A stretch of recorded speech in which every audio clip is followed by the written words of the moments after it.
end car dependency is so frightening for people.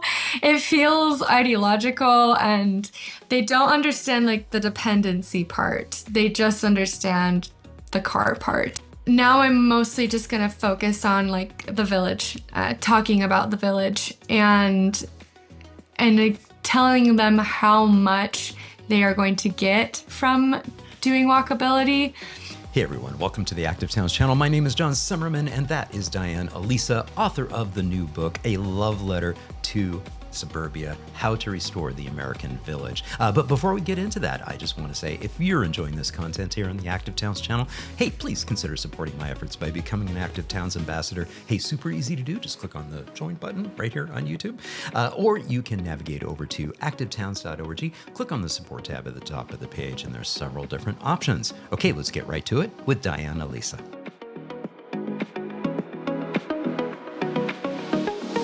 Diane Alisa, thank you so much for joining me on the Active Towns podcast. Thank you so much for inviting me. I'm super excited about this. Oh, I'm super excited too. I was joking with you before we hit the record button that your book features so many folks who are near and dear to my heart and is part of this movement. I joke and say I'm a public health professional with 35 years of experience turned YouTuber and storyteller. And you're very much a storyteller too. But, my good friend Chuck Marone with Strong Towns has been on the channel here multiple times. And I've been on his podcast multiple times. This is how I learned about you, as you were on the Strong Towns podcast. So I'm really excited to talk about your book. But before we dive into the book and all that, I'm going to just turn the floor over to you for like 30 seconds to have you introduce yourself. So who the heck is Diane Alisa? Okay, so I'm a actress, actually. I went to school to do professional theater, and then I did a little bit of professional theater after I graduated. And I actually just wanted to have a baby more than I wanted to do theater. I just felt like it wasn't quite my season yet. So I had a baby and then I discovered urbanism. And I feel like I went a bit manic trying to write my book because all of this information was it just clicked. Everything clicked for me when I discovered urbanism. And I realized that I needed to get people on my side if I was ever going to actually make any change. And so I wrote a story that I felt was convincing and was really endearing to them so that they could see that car-dependent design is really unhealthy. And it's something that they're complaining about all the time. They just don't have the language yet to talk about it. So that was what I was trying to do. Wow, I love that. And you do cover this in your book. And so I really encourage everybody to, pick up your book, and we'll talk about that a little bit more extensively.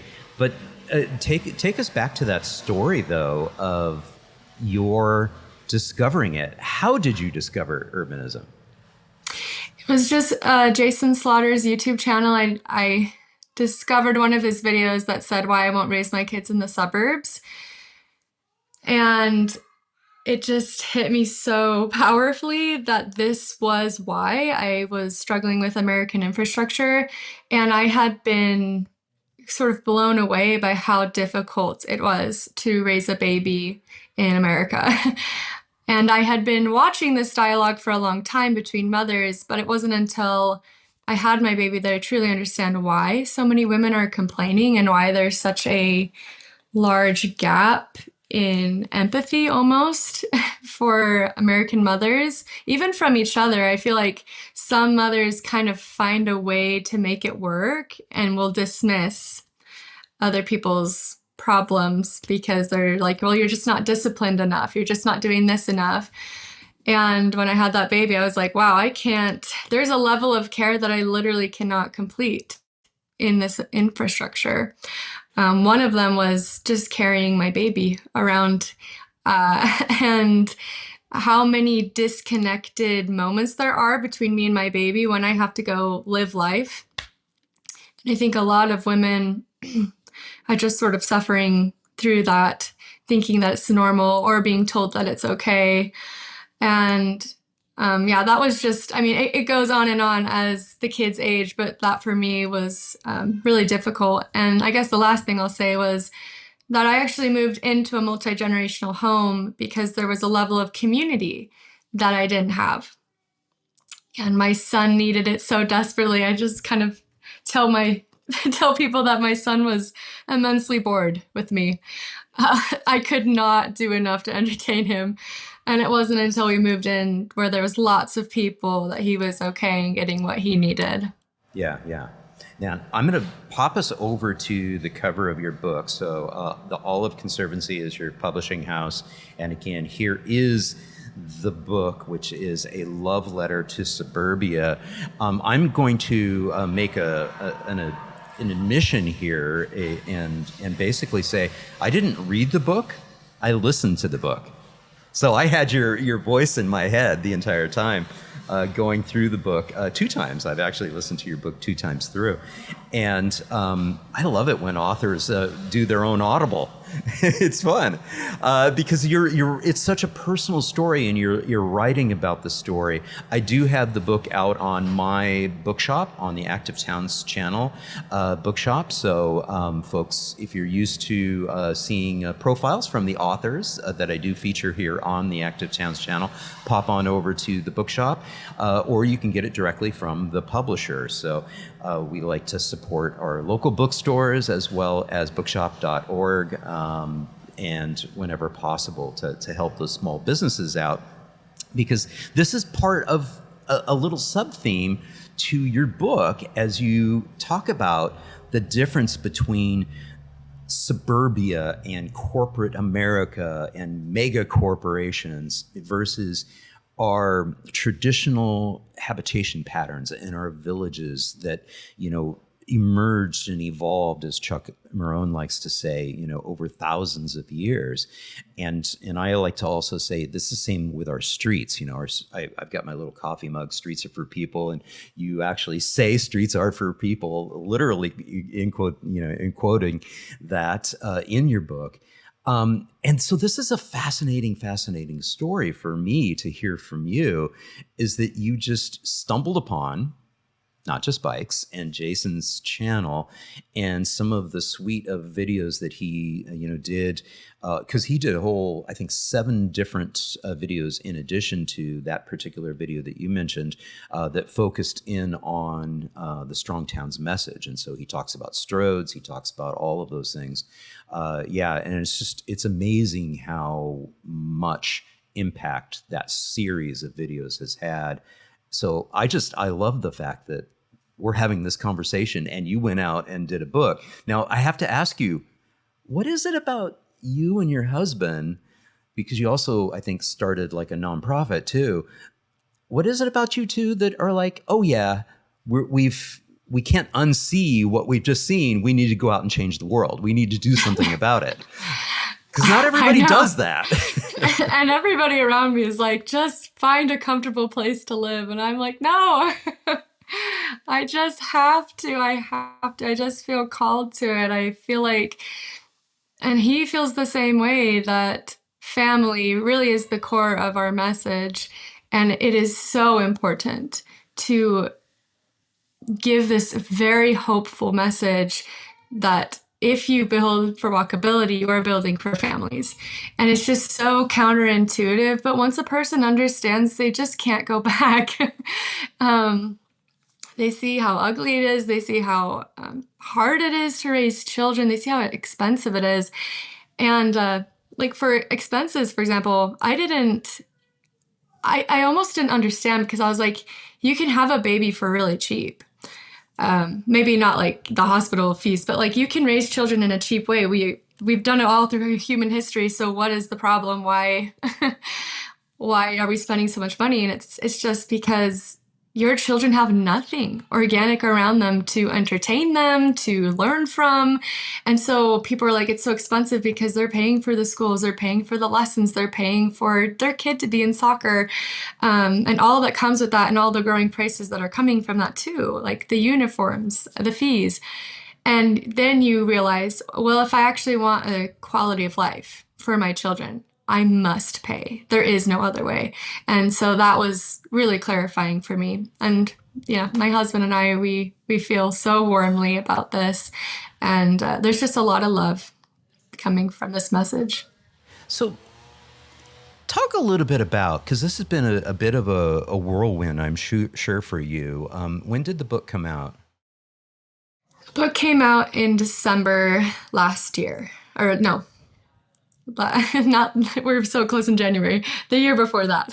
Yeah. Oh, say, okay, December 2024. So you had all of 2025, gaining momentum and attention. And I'm going to pull up this particular article. This is in the American Conservative. Are American suburbs to blame for everything? You got to be pinching yourself a little bit of going, oh my gosh, all of this stuff is happening. This was published on December 31st of 2025, so just about 2 months ago. Yeah, talk a little bit about that experience of, being on, the Strong Towns podcast and, profiling it. So talk about that. I mean, you got to be pinching yourself a little bit, both you and your husband as well, of like, oh my gosh, yeah, we started getting passionate about this. We blogged about it a little bit. And we'll talk in a little bit about the influencer side of things and Instagram and Facebook and all that in just a moment. But yeah, you two have got to be like pinching yourselves going, oh my gosh, what happened here? We're so excited. And I actually just felt very confident in the message when we published it. I was just like, I know people are going to resonate with this. I think that's part of the foolhardiness of a amateur that helps you get going. But yeah, I think that people are desperate for a piece of hope and to like create again, to live in a world where they're not just consuming, but they're actually building a wonderful world around them. And really, really have. I mean, we've got, I think I've done over like 10 or 11 podcasts. We've had several articles written about it. I will have done 2 speaking engagements at the end of this week. And sorry, it's just, there's a lot. Yeah. No, I'm super, super excited for you. Again, I feel like I've been, in the trenches, again, 35 years I've been in public health and health promotion and trying to do this. About 20 years ago is when I shifted to look at the built environment and how it impacts our ability to live a healthy, active lifestyle. And so I just like get so excited when I've got like fresh blood here. I've got new people like connecting all the dots and saying, hey guys, hey, look at this. We need to be looking at returning to our villages and how we can have multi-generational things, and the ability for Tim Gill, he and I are good friends, and I've had him on the channel a couple times. The ability for kids to be able to get around and play in their environment, it's so incredibly important. And what I love about your book is it just covers so many different topics, because you're able to like draw the dotted line to car dependency and how it's undermining so many aspects of life. Yeah, and I just want to say that I feel like I am standing on a mountain of giants. I just couldn't have done it by myself, And it's also a timing thing. Like, I don't even think they would have been ready to hear it even 5 years ago. It's just all coming together in just the right way. Like, I am not a finance girl. It doesn't really interest me. It bores me. But then we have Charles Chuck Marone figuring that out for me and being able to draw how it's fitting into family life. So all of that has been very useful to me. And I just want to like separate myself from the message. I don't really feel like it's mine, but I think it's something that I can give, I can share with how many people have been involved in this. Well, and this is a good point to pause and talk a little bit about the fact that, there's a difference between just writing a book and putting it out there and letting people come to, the message. And then it's a different thing to be, out there hustling and trying to have these conversations.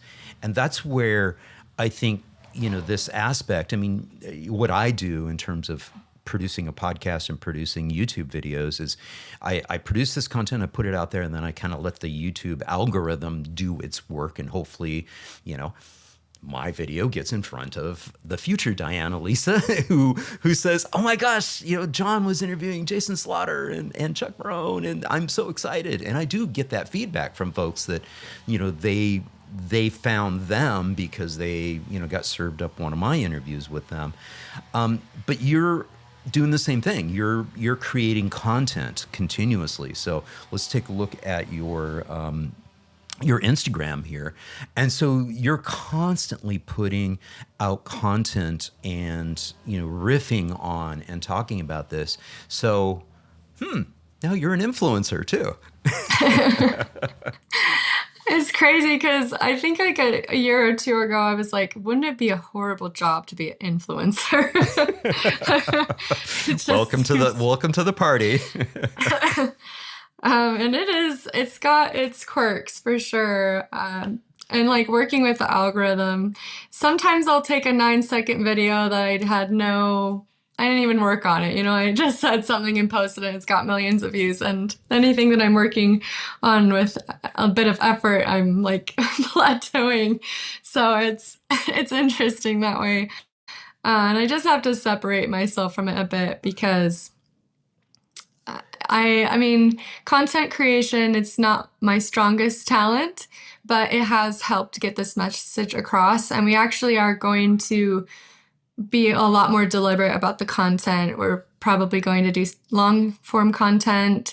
I mean, the content, this is where people are. This is where the social circles are happening. They're not happening in real communities. And so I have to put myself into this world to get them out of that world and put them in their own communities. And hence that's the irony, right? Same with me producing this content is I'd love nothing more than for people to watch one of my profile videos of a beautiful new bit of active mobility infrastructure like I did in Salt Lake City and have people go, oh my gosh, this is great, and get inspired and get out there and go ride it. Exactly. I don't want to necessarily. The irony, what you're just referring to there, is that, you know, people are going to this for community. And the irony, of course, is what we want to do is create an environment and transform our communities so that they are community-based and people-based, not car-based. Yeah. The whole influencer thing is interesting because I feel like people go into the influencer realm to make it their career, and I'm doing it as a means to an end. I'm like, hopefully, Yes. Yeah. I don't have to do this for very long. Yeah. No, I hear you. So let's take a step back and talk about the fact that too, this is very personal. So you came to this personally, and then your book. And in fact, let's talk about the title of the book. Walk us through that origin story of coming up with this title, A Love Letter to Suburbia. What's crazy is that this was the first and only title I considered. Yeah, I don't know why I felt so strongly about it, but I knew that the people I was talking to, especially like red-leaning suburbanites, would be extremely defensive against my movement, and they were, which is why I wrote the book. Like I couldn't get anything done in Utah when we were trying to advocate for better streets. And so then I was like, okay, we need a better message. And so A Love Letter to Suburbia, it is a love letter. It's a message that the suburbs, as much as they have hurt us, are actually the way out. They're the places where people own and have private land and can relocalize their community. It's almost one of the only untouched places in the economy, and they're very beautiful as well. So, and they can be made more beautiful, which I hope I got across. That I am trying to give American families what they've lost. I'm not trying to take anything away from them. And that was the biggest message for me because they're very fearful already. They think everything's expensive and they feel their families are failing. And I was like, well, what if I What if we had a better community for all of that? What if there's a way to get back what you've been yearning for through walkability? Yeah, yeah. And the subtitle is How to Restore the American Village. I just love this too. I mean, I grew up in just outside, I actually grew up on a ranch outside of a small town, a town of 4,000 people in Northern California. Back then, it was like a ranching community. I mean, I was a member of 4-H and FFA, and so I was very much a part of that sort of agrarian sort of environment.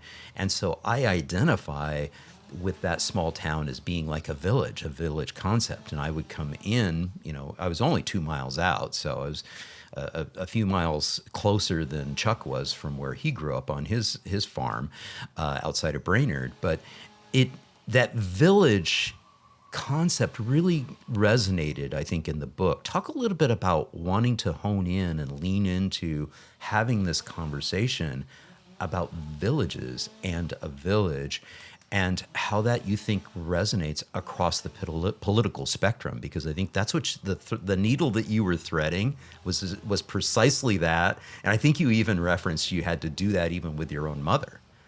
Yes. I know it took a long time for my mother to be convinced, and she was with me the whole journey.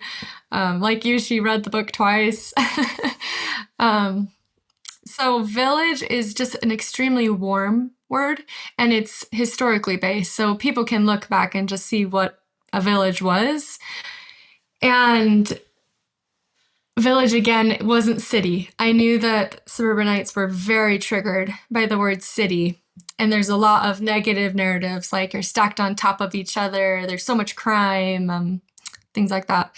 So I wanted to take away any type of sentence that I would use for city. I didn't say city very often in my book, even.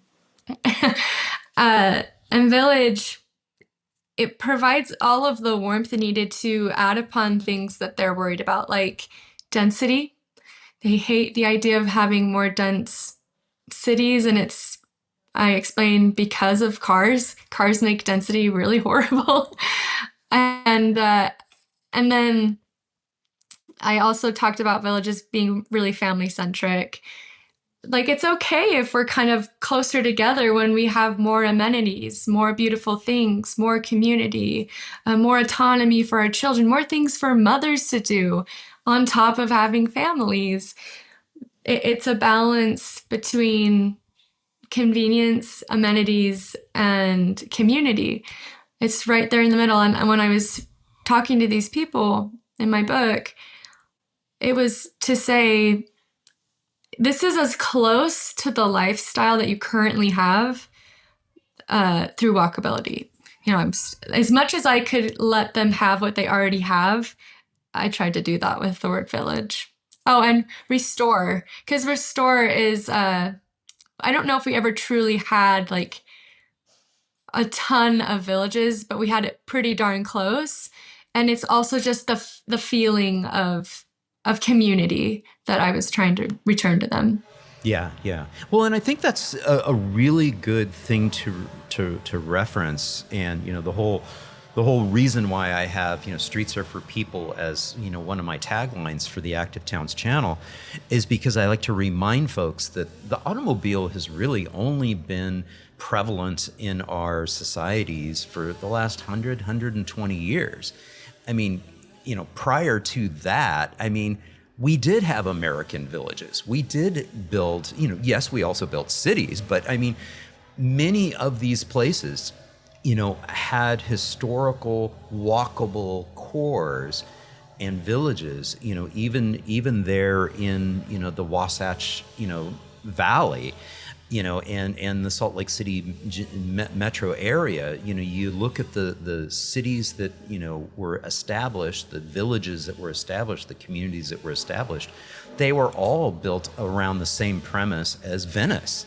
A 15 minute walk. It's basically being able to walk and bike to get to places, and or if you're a little further out, then you switch over to how I grew up as a kid. You can switch to horseback, and you're able to have a little horsepower, if you will. But It's really, really interesting. So I love the fact that you have Restore the American Village, because it really, I think, brings up the fact that it's only the past several generations, decades, that have caused us to go so hog wild on this car dependency aspect of it. So I love the fact that you use that as your subtitle of Restoring the American Village. When we look at the new attempts, the new urbanism attempts to restore American village patterns and development patterns.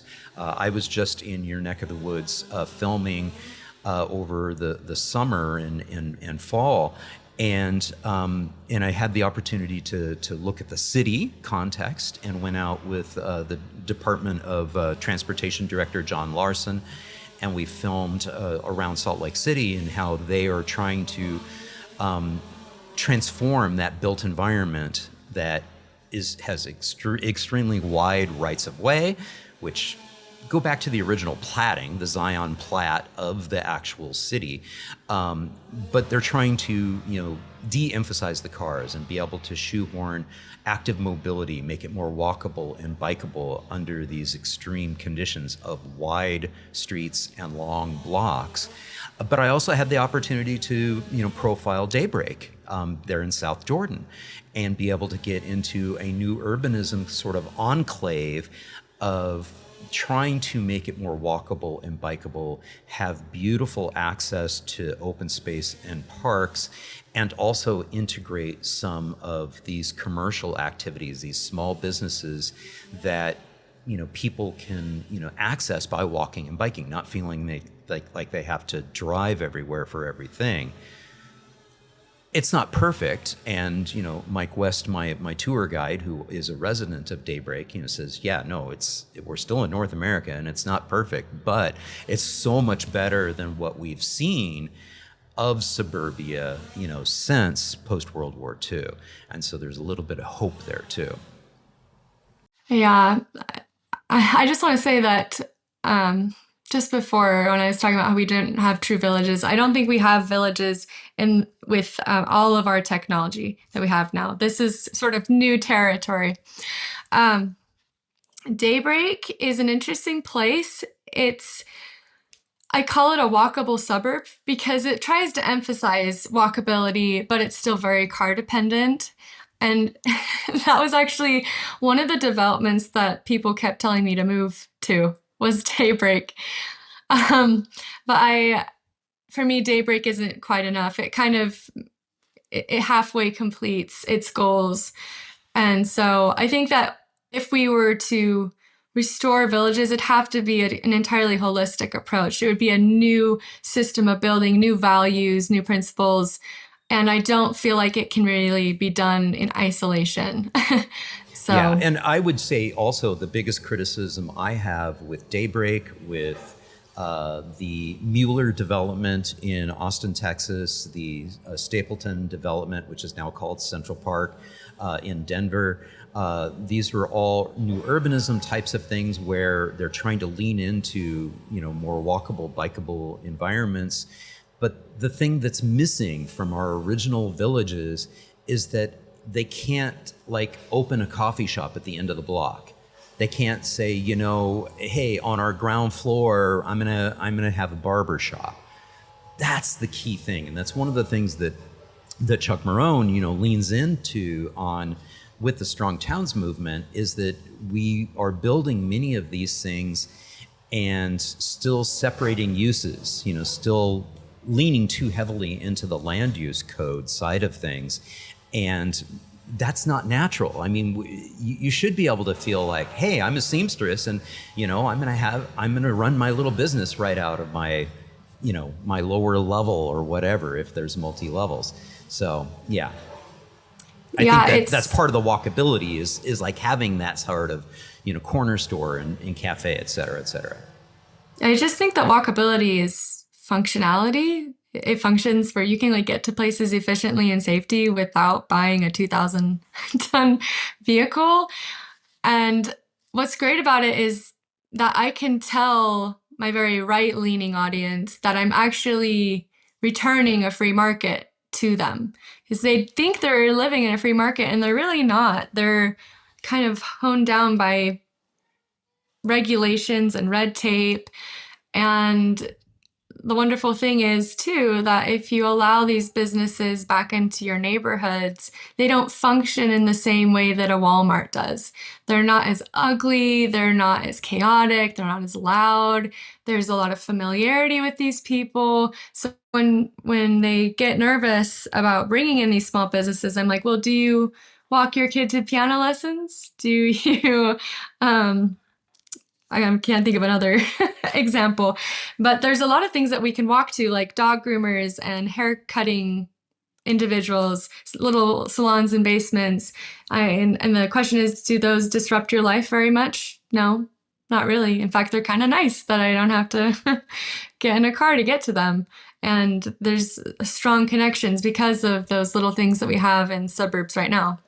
Yeah, yeah, yeah, exactly.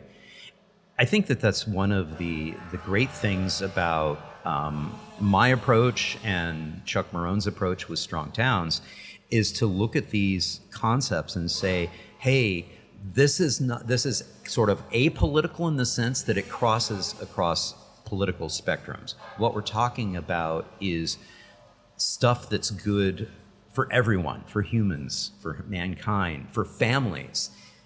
It's not something that's this way or that way, right or left leaning necessarily. It's just, hey, this is the way that, we developed villages and towns before, and if we head back in that direction or help to transform our built environment, our suburbs, if you will, and make them a little bit more village-like, that would really help us all out. Because there's things about suburbia, and you talk about this in the book, that are attractive. And so we need to be, and Chuck says the same thing, we need to not demonize people who have chosen to live in that type of environment. There's a reason why that's attractive. I mean, there's a reason why the cul-de-sac is attractive. There's not a constant stream of traffic outside your front door, and the kids can, oftentimes, set up a hoop in the cul-de-sac or whatever. What makes the cul-de-sac devastating, and Jason Slaughterwood, Not Just Bikes, talks about this, is that if there's not a way to permeate or penetrate through the cul-de-sac to be able to get to a network of active mobility trails and pathways through a modal filter, then it makes every trip a long trip that ends up being a car trip. And so I think that's one of the things that we did wrong about our suburban pattern and the cul-de-sacs is we didn't penetrate those cul-de-sacs with active mobility networks. Places like Daybreak actually do a good job at that, where they actually have a lot of modal filters, and you can do a combination of quiet residential streets from an active mobility perspective, get onto the extensive network of off-street pathways, and get to meaningful destinations, including schools and parks, as well as grocery stores, et cetera, et cetera, et cetera. Yeah, I tell a lot of people that everything that they love about a suburb is pretty much what's connected to walkability.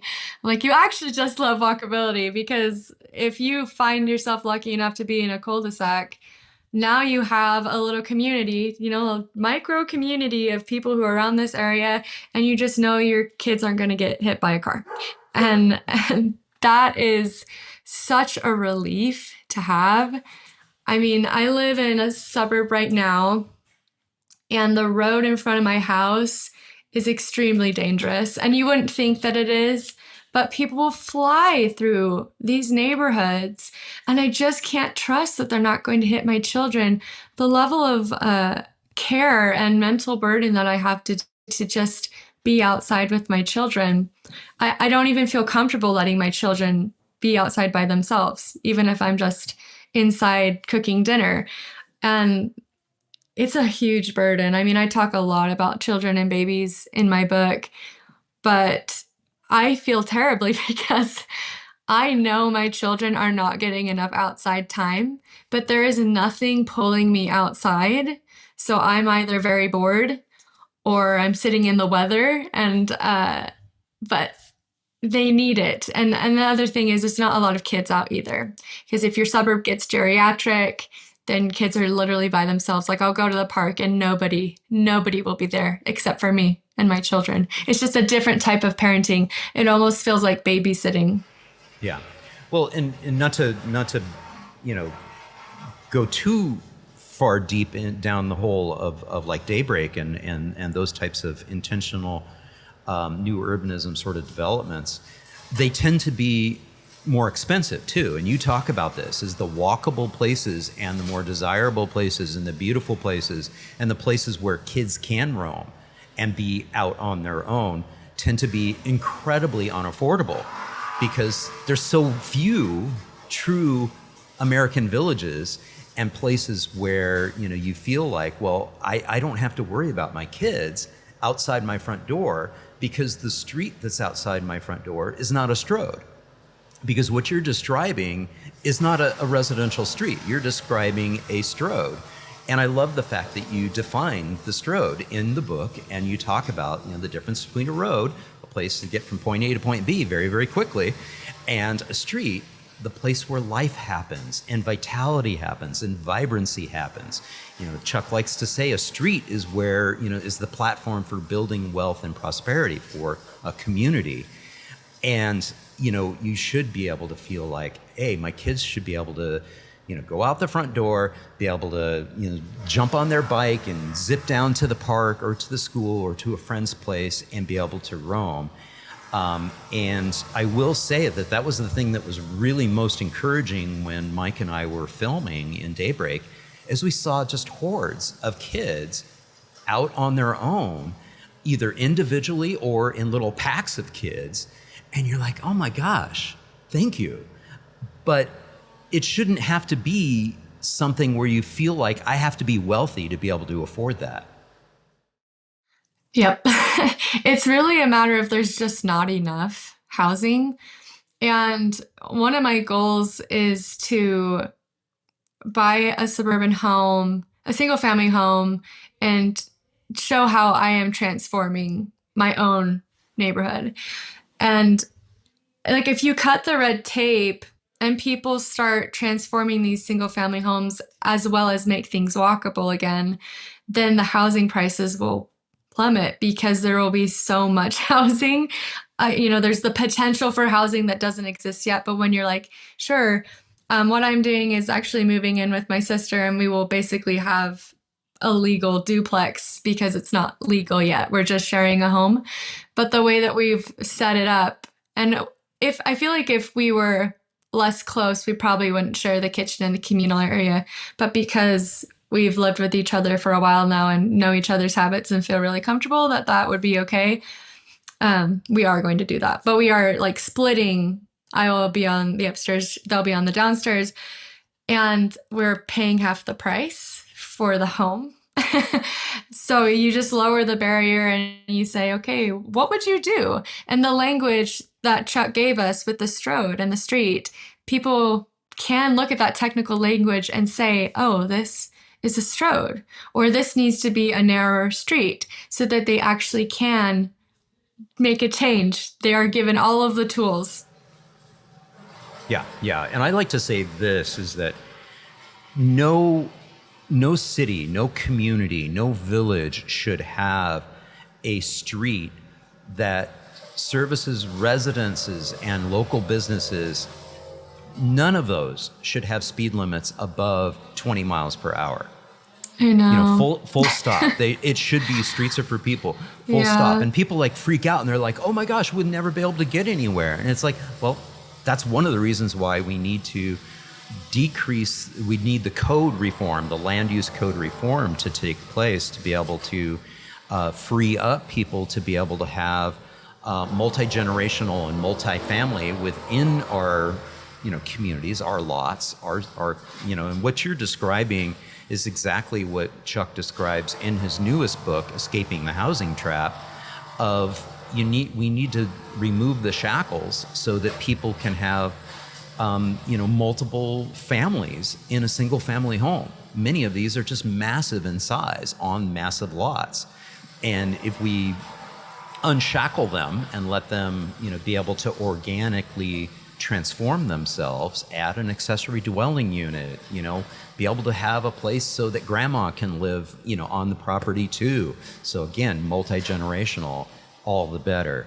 And like you said, you can double or triple the number of housing units if we just are not, having to continue to have the quote unquote red tape that you said, which is the land use reform, the single family zoning that is in place that's, kind of keeping us there. I think that the culture is going to shift to where they are thinking outside of the suburban box. I used to think it was totally impossible for me to live with my family. Um, and it's just not taught. The idea is that you leave the coop and you say goodbye forever and you visit each other on Christmas. And as the suburbs get more and more regulated and more expensive, the harder it is to do this, which is interesting how degenerative the suburbs are to family life.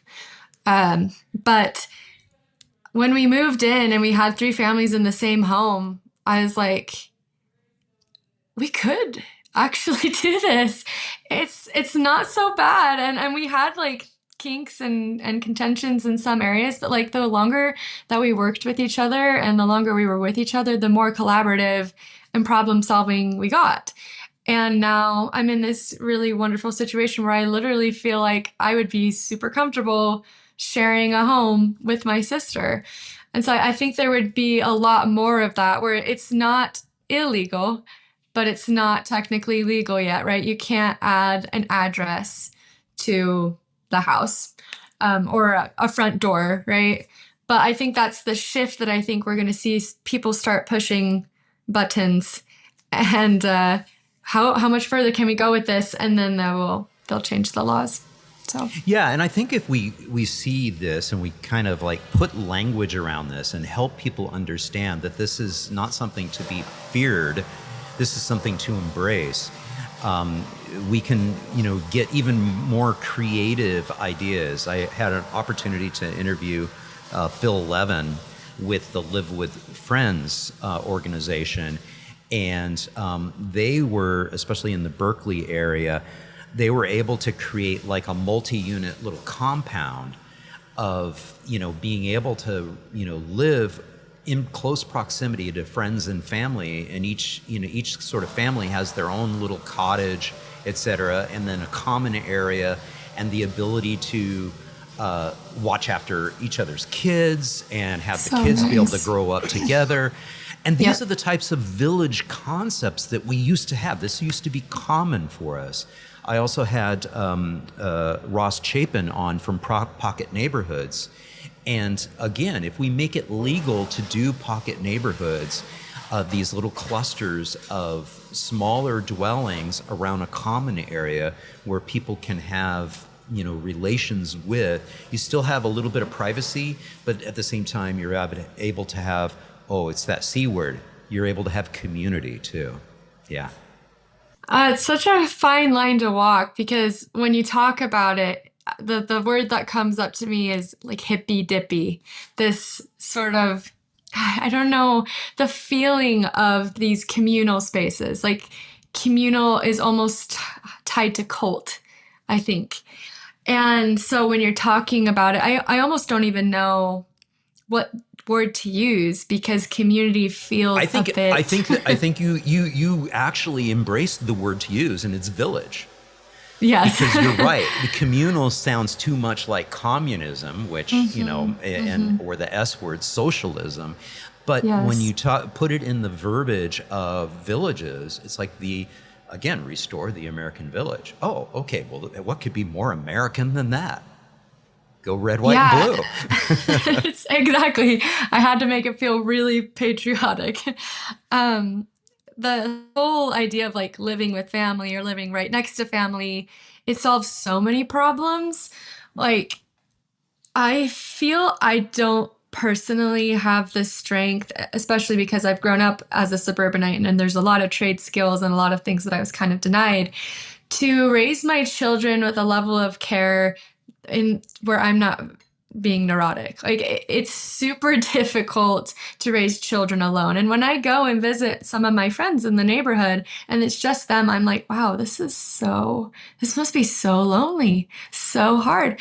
Because there's a ton of moments in my life where somebody's watching my children and they're small, right? I'm not like asking them to babysit, but they're entertaining and having fun with my children, and nobody asked them to do that. And so I have a lot of reprieve. I only cook dinner twice a week. I mean, can you imagine only cooking dinner twice a week? I can't imagine not doing that anymore. Um, and then the density, right? When you make these villages a bit denser, so you can have the conveniences that you're hoping for, you're reconnecting amenity to people. If you share these spaces, then you can have this sort of private space if you need it, but you're sharing it with people that you care about and are willing to be in the same area as you. I mean, we'll be sharing a backyard. I promote that that people start making like courtyard homes where they go in with families and they have a shared space in the middle for gardens, for grilling, for, whatever that they're hoping that they can share that space and they still have the privacy, but also have the benefits of being in a village, having walkability. Mm-hmm. One of the stories that you share in your book is an interaction that took place. I think it might have been at an open house or something on walkability, and you're saying, hey, this is what we kind of want. We want to be able to walk to meaningful destinations, et cetera. And I can't remember the entire context, but somebody spoke, stood up and spoke and said, well, I'm not going to be, allowing my children, or I'm not going to walk with my children in the snow, Yeah. to this. And in the book, you reference, Finland and the fact that, amazing percentages of kids, especially up in the Arctic Circle in Oulu, Finland, which is very much a suburban context. Oulu was built on, really a suburban model, but with a redundancy of mobility networks. So they have your car network and you servicing all of the suburban households, but they also have an active mobility network where people can walk and bike to all the meaningful destinations. And that's the highest level of kids walking and biking to school in the dead of winter, to the tune of 60 to 70% of kids get to school by riding on these separated pathways through conditioned snow. And in other words, it's not about the weather. It's not about that it's cold. It's that, you said it well. It's like kids are actually more resilient than we give them credit for. Talk a little bit more about that, because I think that's one of the things that has happened in our society is we treat kids as if they're so fragile they can't go out, play, and get to meaningful destinations on their own. Yeah, it's all about suburban culture, I feel. And I make this point in my book that we have switched the roles between like babies and children. We treat babies as though they're capable of being very independent, and they aren't. They cannot. And then with children, and there's some validity to this, like it's dangerous for my kid to be out on the street, but we just don't think that they're capable of working. We don't think they're capable of getting to their places on their own. And it's because we've made it almost impossible for children to do this. I live in this suburb, is extremely car dependent, and the high school, there's several schools next to me, but the road is 50 miles an hour. So it didn't even occur to me as a kid that I could even walk to these places. It never crossed my mind. And when I got a car in high school, of course that was part of growing up. You get a car.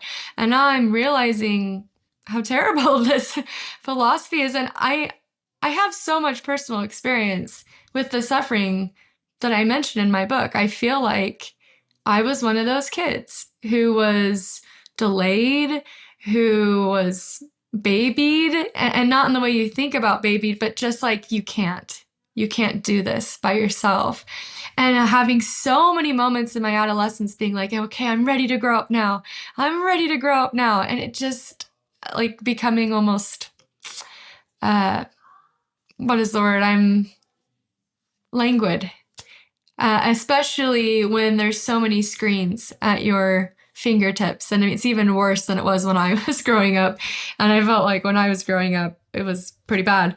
It seems like that reality, you mentioned languid, you said languid, it reminds me of the conversation I had with Lenore Skenazy, the author of Free Range Kids and the co-founder of the Let Grow organization, is that we're not allowing children to grow. We're not letting them grow.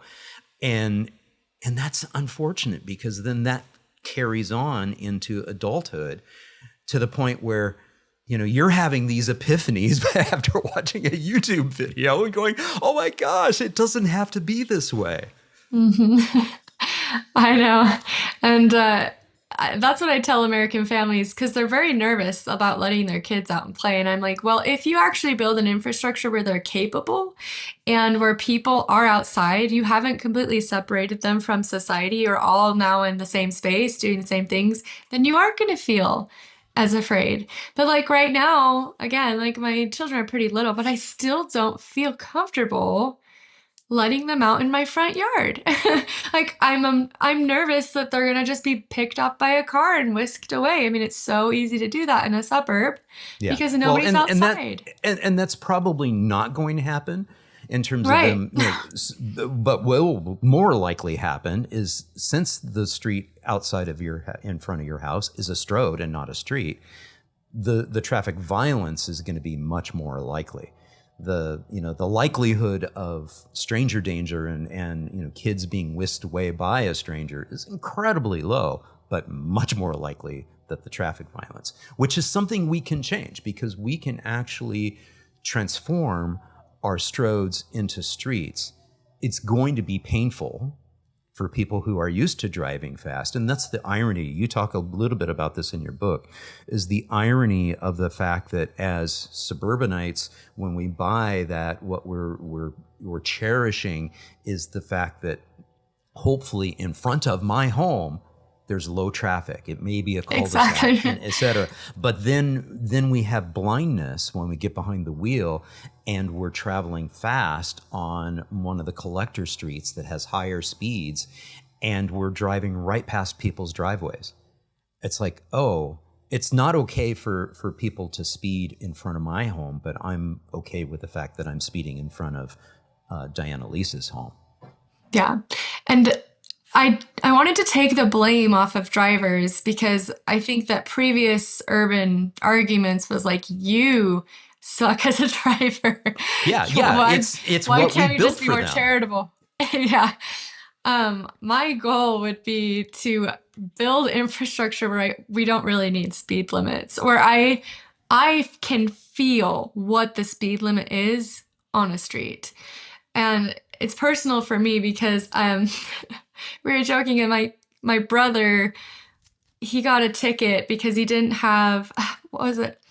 He didn't have his license while he was riding his motor scooter, and they took away his license. Like, it was so jarring. It was just he flipped over his motorbike at a gas station. He just basically tripped. Police saw him and took away his license, and his life kind of ended after that.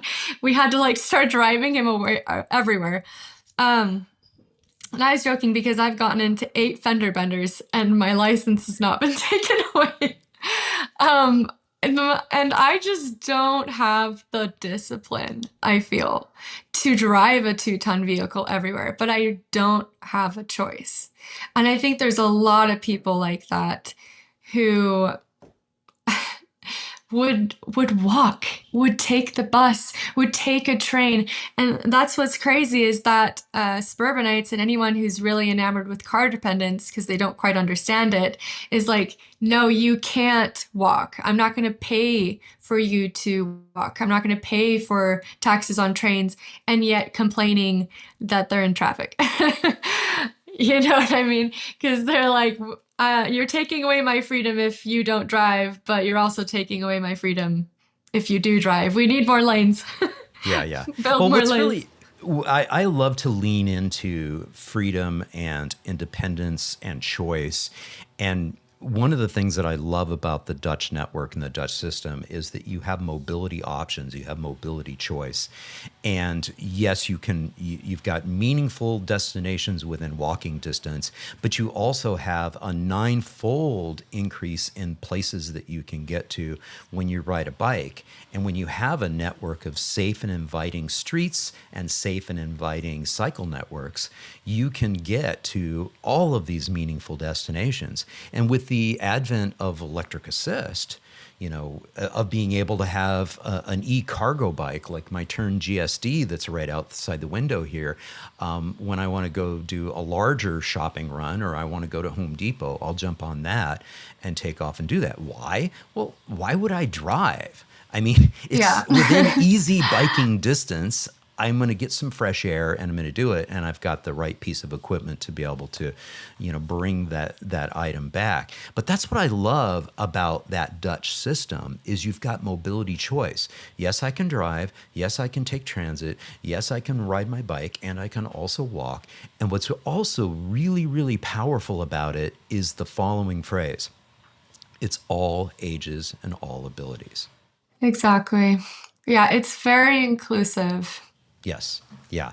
I just saw a report coming out of the Urban Cycling Institute this morning comparing the ridership levels and the gender differences between Amsterdam and London. London is building out their protected cycle network and they're making good strides on it, but we're still seeing that it's like 60 to 70% male in that environment, and people are still riding faster equipment and they're still dressing in lycra and still wearing helmets, which is compared to like a Dutch city like Amsterdam. We've got Right. Yeah. 55% of the people who are riding bikes are female, and we also see kids riding alone and elderly riding. Why? Because it feels authentically safe. And no, they don't feel compelled to wear helmets because it doesn't feel like it's a dangerous environment. Because honestly, it's not a dangerous environment. When you're driving a bike, when you're riding a bike at 15 miles per hour or less, it's incredibly safe activity. Yeah, and I would love to touch on this idea about feminism, that walkable communities are much more equal to women because women are always connected to children. So if you are creating a society in which children can travel around, you're taking an hour commute off of a mother who's been chauffeuring her children for hundreds of hours every year, wasting her life so that her kid can play the piano. And Well, also, if I can jump in real quick and just say this, is that Melissa Bruntlett and I had this conversation about the fact that, yes, females more often than not, sometimes it's the males too, but they're more often doing trip chaining. And so if you can create a welcoming environment where they can do these care trips, these trip chaining trips by walking and biking, that's so empowering for people, regardless if it's male or female. But to your point, and her point is that more often than not in our society, it's still those care trips are and those trip chaining trips are done by the females. yeah, and I just think that home economies are extremely feminist because they allow women to use their home and do their own careers. Like we have a lot of doulas in Utah that use their home as a way for local mothers to come and be with them. And there's just a far less suburban corporate culture even expected in a more localized environment. And so you would my hope would be like that it would all come together, right? If you wanted to be a nurse, for example, you'd have these local clinics that were nearby society, like bring society back to women. And then also a lifestyle, if you're actually eating well and you're walking around, you're far less likely to need to go to that massive hospital that's been built 20 minutes from your home by car. So it's all about giving people and giving women and children the ability to be a part of society without tearing them from their families, because what women really want is to have that balance of community, career, and family. And suburban experiment completely takes that away from them. They're either expected to be stay-at-home mothers or they're expected to be working mothers. And I reject it. You're just supposed to be mom. Like you should live in an environment that allows you to do all of these things within a reason. Yeah. And we were talking about this earlier is, taking the shackles off and allowing people to actually have that business being run from the household. And again, we've so profoundly changed the built environment because we don't allow people to say, well, let's just say that, the mom is an artisan and her shtick is she loves doing just really amazing candle work and et cetera, and being able to have a candle shop, right out of Yeah. her home, it's technically going to be illegal for her to do that. And, and if she's in an HOA situation, even more profoundly in violation of the HOA policies. Oh, no, you can't do that. So, yeah, I think we've really stifled ourselves in so many different levels. Talk a little bit about the sort of the car-free side of what you and your husband, have done and think about, and in that context between, I think you guys established a nonprofit, is that correct? We did, and it was close. We're probably going to change it to be Restore the Village because end car dependency is so frightening for people. It feels ideological and they don't understand like the dependency part. They just understand the car part. They like blank out. And so since I've been doing this for a year, I have completely changed my tactics on how I'm even talking about this. So now I'm mostly just going to focus on like the village, talking about the village and telling them how much they are going to get from doing walkability and car dependency. That was in our kind of angry phase. I've said this It's good to before. have that. It's good to have that. But what I like about your story of this is you're realizing how viscerally people react to that. And yet you're like, wait a minute, do you like dependency? Right. You don't. You want freedom. You want independence. You don't want to feel like. But you're absolutely right. I think you're on the right track. It's kind of, you know, my approach to the Active Towns channel is to be very, very positive, is to tell these positive success stories that are out there, having these types of conversations, going out and profiling some successes where I can find them. Again, it's not that they're perfect. Daybreak isn't perfect. You know, Mueller is not perfect, but they're positive success stories. They're steps in the right direction, and hopefully people will respond to them in a positive spirit as well. And but at the same time, sometimes I get a little upfront and blunt and say, you know, in car dependency, streets are for people. Yeah, it depends on who you're really talking to because I found that I've connected with a an audience that is able to step into the verbiage with me. They're able to, talk about walkability, but I find that most people, just the word walkability is so foreign and so boring, I would say. It has very little story to it. It's very technical. And so I found my audience, that's helped me push my message along. But now I need like that big audience that is just completely ignorant on this topic. I just saw a reel about how California is passing they want to pass taxing per mile, how many miles you drive. And yeah, and the first thing that the guy said was that they're taking away our rights. And for me, I'm like, no, they're not. Okay, first of all, like driving a car is not a right. I don't really even know where you would put that car category, but it's probably more of a privilege than anything we're talking about here. I've had lots of people be like, I wrote this comment that it's just too expensive to maintain. That's why they're taxing you now. And people were like, no, my taxes should be going to this. They're just being corrupt. And I don't know much about the corruption of California. I can't really speak to it. But what I do know is that even if Gavin Newsom, who was mentioned several times, was the cleanest politician and was being super responsible with every single fund that he was given, I know they still couldn't pay for it. I mean, that just goes to the fundamentals of what Chuck talks about in the Strong Towns book, and the whole concept of the Ponzi scheme of suburban development, the horizontal development pattern, is that there's just no way that you can tax people enough to be able to support the infrastructure and its long-term financial obligation.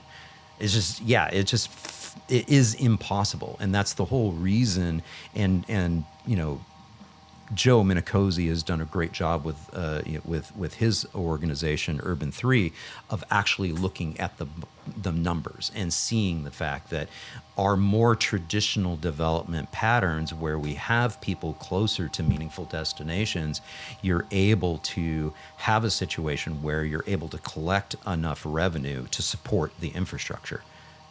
You can't do that the further out we go. So, yeah. I think it is literally one of the most critical things we could do is educate people about how expensive car infrastructure is, because a lot of the comments that I got were from right-leaning individuals who are like fed up with blue states and blue cities.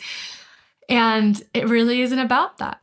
and I don't want America torn apart because they're just ignorant on how much this infrastructure costs, how much homelessness occurs, how much housing prices skyrocket in car dependence. I need them to actually understand what's going on because they are more aligned than they think they are. They just don't know. They don't know.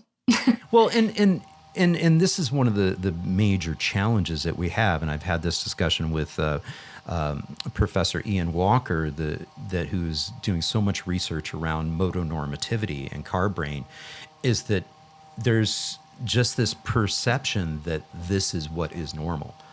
Yes. We're calling it car dependency, which is sort of a negative angle to this. I but know. in their mind, it's just normal that exactly. If we want to get to that school that's just around the block, the only way that I'm able to get there is to drive, because the built environment that we've built supports that versus walking or biking there. And so, yes, transforming that built environment and doing so in a way where you're able to have these conversations and create the content that you're creating to hopefully enhance awareness is a key thing. So I say thank you for doing that. You are, and you're primarily out on Instagram and Facebook, is that correct? Yeah, that's where most of my work is done. And Okay, we'll be creating a YouTube channel shortly. Okay, fantastic. And no, that's good. And John, who's been on before, the Happy Urbanist, he's a TikTok guy, and he's out in that environment. And I've had Coach Balto on with his Bike Bus World, and he's also a TikTok guy and all of that. So I tip my hat to all of you who are producing that content, the short form content, and getting it out there and serving as an influencer. You're just just a little bit under 30,000 followers out on Instagram right now. I'm not even sure on Facebook, whatever. I'm sure they cross post over there too. Thank you for having these conversations. Thank you for getting it out there. And I'm so excited to have had this opportunity to chat with you. Thank you so much for joining me on the Active Towns podcast. Of course, thank you. You do so much good work, and you are, you're part of that foundation, right? Of getting the message out there. So thank you. Hey, thank you all so much for tuning in. I hope you enjoyed this episode with Diane Alisa. And if you did, please, give it a thumbs up, leave a comment down below, and share it with a friend. And if you haven't done so already, be honored to have you subscribe to the channel. Just click on that subscription button down below, and don't forget to ring that notifications bell. And if you're enjoying this content here on the Active Towns channel, please consider supporting my efforts by becoming an Active Towns ambassador. Again, super easy to do. Again, just click on that YouTube join button right down below. You can also leave a YouTube super thanks links here, or you can navigate over to activetowns.org, click on the support tab at the top of the page, and there's several different options, including making a donation to the nonprofit. You can join my Patreon. Patrons do get early and ad-free access to all this video content. Again, thank you so much for tuning in. I really do appreciate it. And until next time, this is John signing off by wishing you much activity, health, and happiness. Cheers and aloha. And I just want to also say thank you all so much to all my Active Towns ambassadors supporting the channel financially via YouTube Super Thanks, YouTube memberships, Buy Me a Coffee, Patreon, and making donations to the nonprofit. Again, I simply could not produce this content without your support.